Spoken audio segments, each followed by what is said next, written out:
B'investiment ta' 600,000 euro, l-komunità Dinglija igawdi minn spazju miftuħ f'żona li kienet fi stat ta' abbandun bis-swit il-grawnd ta' Dingli Swallows FC.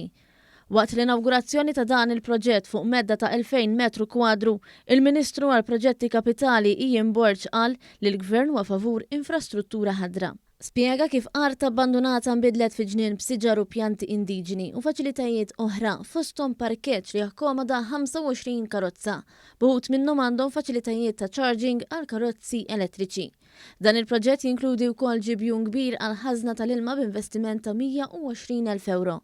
Is-Sindku tal-lokalità Raymond Kemri qal li l-ilma tax-xita se jintuża wkoll għat-tisqija tas-siġar madwar il-lokalità. Fit-triq Ġużellu l-Merser minn wara l-Knisja kien jinżel ammont tal-ilma tax-xita li llum kollu jispiċċa ġol-ġibjun li minnu l-Kunsill Lokali ser ikun qed iseqqi bosta soft areas li għandu inkluż anke hawnhekk. Il-Ministru Borg qal li dan l-ispazju huwa aċċessibbli għal kulħadd permezz ta' rampi u materjali ta' pavimentar apposta għal persuni b'diżabilità.